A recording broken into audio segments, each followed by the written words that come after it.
This video is going to be my first look at the 2017 Giant Trance Advanced 1. This is the second model down in Giant's Carbon lineup of Trance bikes. I've actually owned the 2016 model of this bike that I sold last year when I was building my house, knowing in the back of my mind I would most likely pick up another one of these in the future. So now I have my hands on the 2017 version. What I'm going to do is go over the components of the bike. I'll talk about some of the changes that Giant has made for 2017.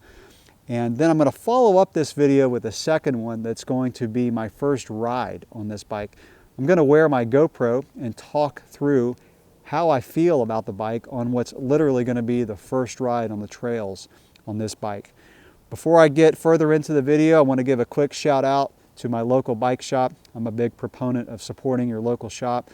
If you live or visit the North Central Florida area and you're looking for an authorized Giant dealer, I would recommend checking out Bike Works of Gainesville.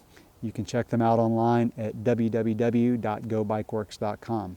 Okay, let's look at this bike. The first thing I want to do is look at the components of the bike before I get into the chassis and suspension. I'll start with the brakes. It comes with Shimano XT brakes, and I've said this in several of my videos that Shimano XT brakes are absolutely my favorite brake for the money.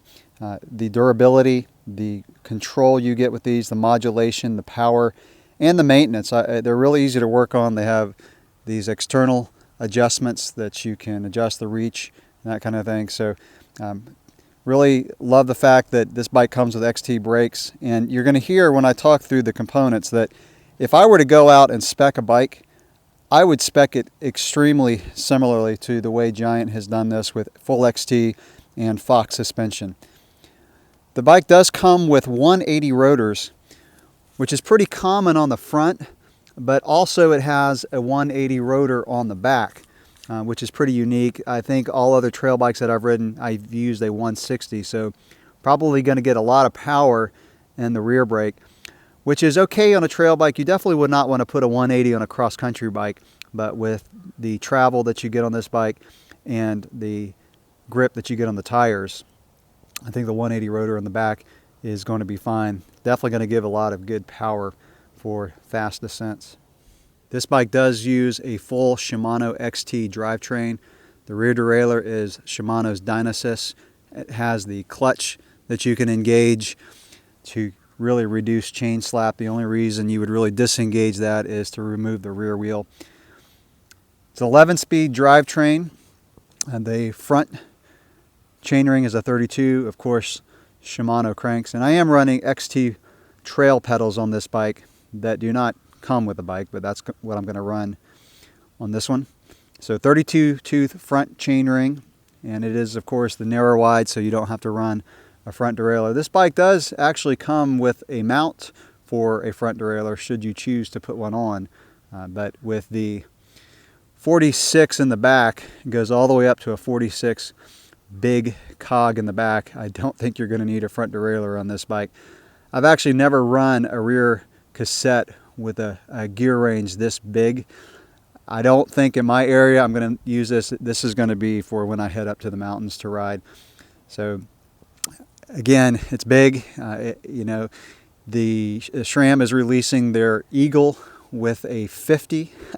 I just don't see where I would use something that big, but I'll reserve my further comments until I ride this bike up in the mountains and do some really steep climbs.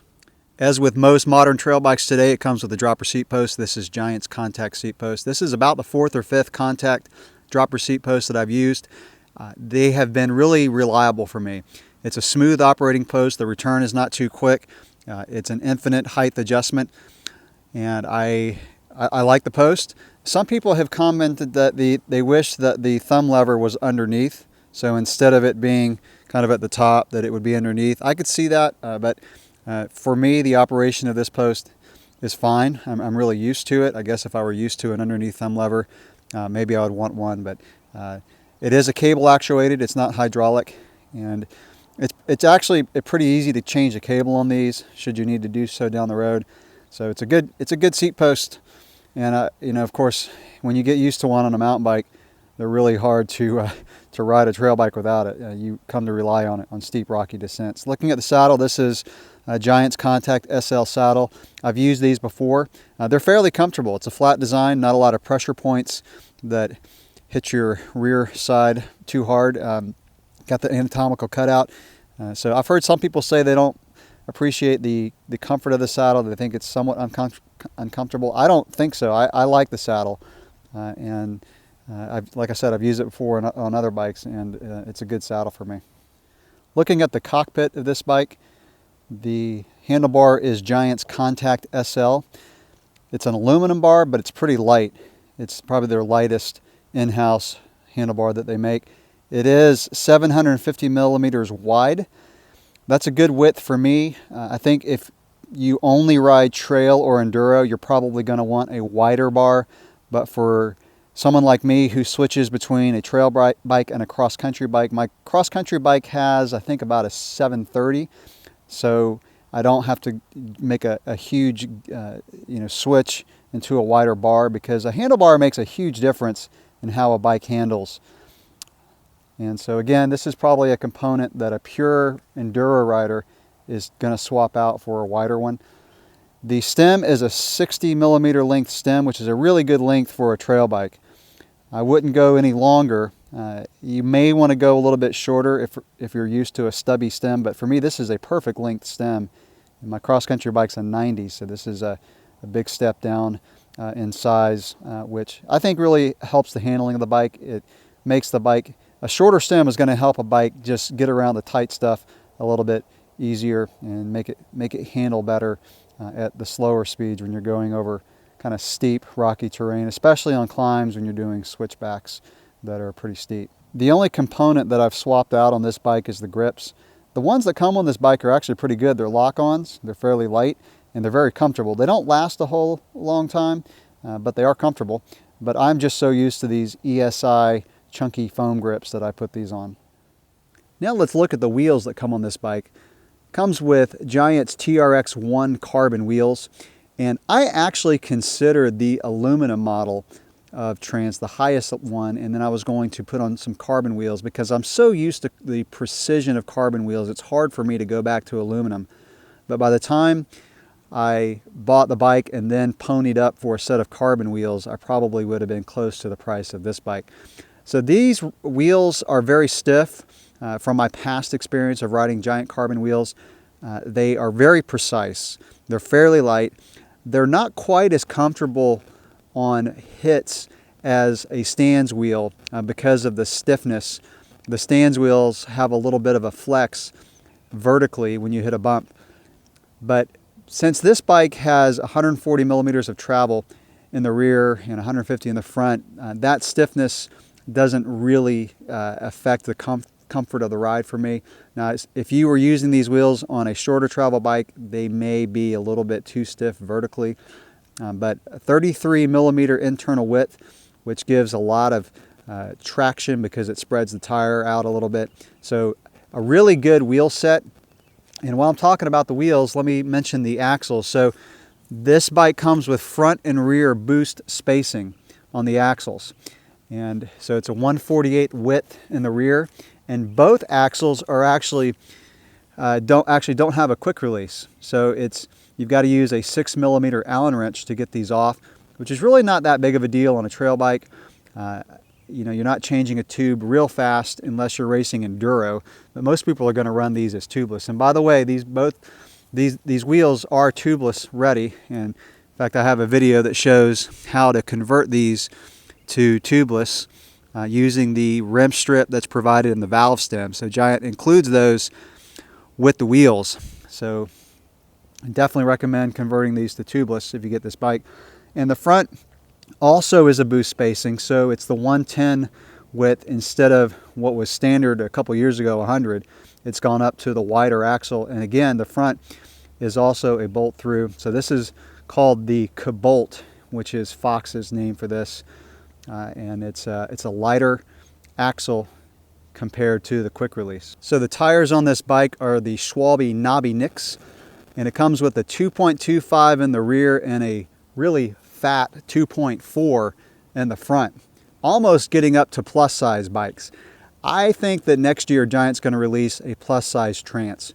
Probably not for me. I like the more aggressive feel of the smaller tires, but I've never really ridden a plus bike, so I'm just going off of what I've read. But this bike actually does fit 2.6 tires, so you could get up to the what I would consider a smaller plus size tire. So if you wanted to run a 2.6 in this bike, it's going to fit it, and probably in the front too. A little bit of a tight gap up there between the fork bridge and the tire, but I still think you could fit a 2.6 up front, because that's a 2.4, so you're not going too much bigger. The knobby nicks, I like the knobby nicks a lot. They provide a ton of traction, a ton of grip. I've used these on my previous Trance. Some people comment that they wear out pretty fast, so if you ride really rocky terrain that shreds tires, yeah, you may wear these down fairly quick, but it's always a trade-off. Tires that are softer provide more traction, more grip, but they do wear faster. But a really good spec. Like I said, if I was going to build this bike, it's spec just like I would do it. I would put on these exact tires if I were building up this bike from scratch. Now let's get into the chassis of the bike, and we'll talk about the frame and the suspension. So one of the biggest changes that Giant's made for the Trance this year is changing the rocker mount in the back. So this is what Giant calls their trunnion mount. It's a composite rocker arm. So this is now composite, and what it's supposed to be lighter, stiffer, stronger than the previous aluminum rocker arms. And they've also lengthened the top tube by about 10 millimeters. So this bike has gotten longer and lower, which is kind of the trend of trail bikes today. So Giant is, I think, doing a really good job keeping up with the modern trail bike. This shock mount also is supposed to provide a lower leverage ratio, which allows you to have better control. It's supposed to help the pedaling and the braking performance. Again, that's a big change that Giant's made in the frame design. Of course, with this being the Trance Advanced, it means it's a carbon frame. And these bikes are carbon front triangles. So this whole area here is all carbon. Like I said, the shock mount is carbon. The rear triangle, which is mainly the seat stays and the chain stays, are aluminum.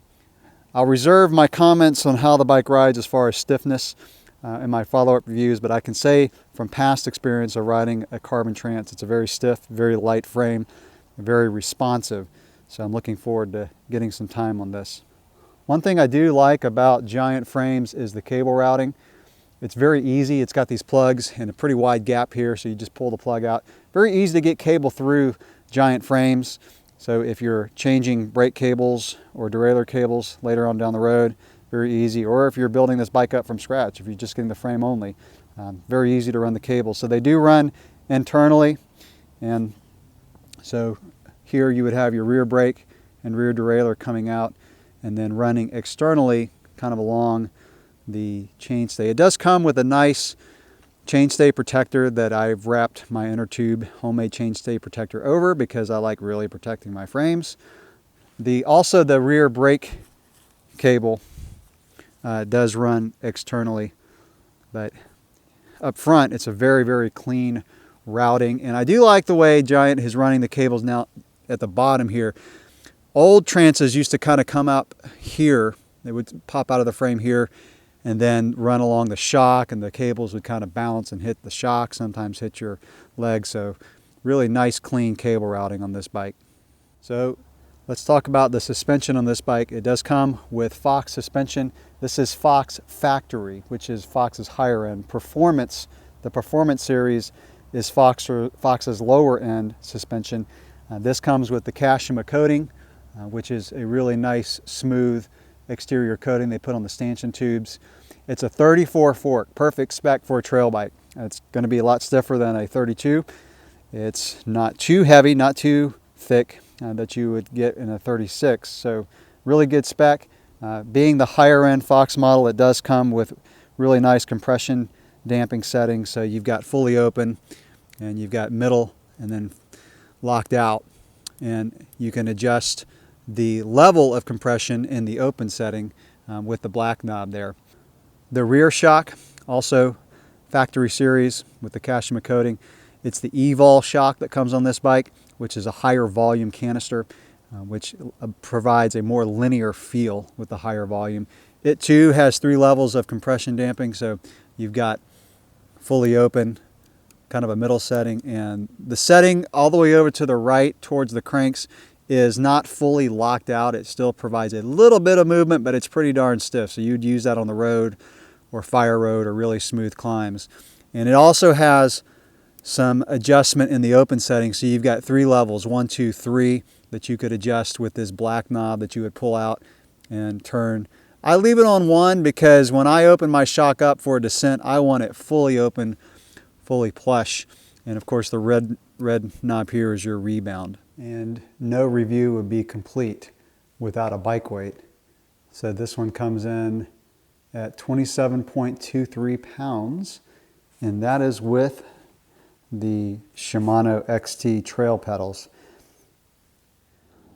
So that's going to conclude my first look at the 2017 Giant Trance Advanced 1. Like I mentioned in the beginning of the video, check out my channel because soon after I post this video, I'm going to post my first ride video wearing my GoPro and talking through the bike. If you have any questions or comments about this video or about the bike, as always, leave them below. And if this video was helpful for you, give it a thumbs up for me if you don't mind. Thanks for watching.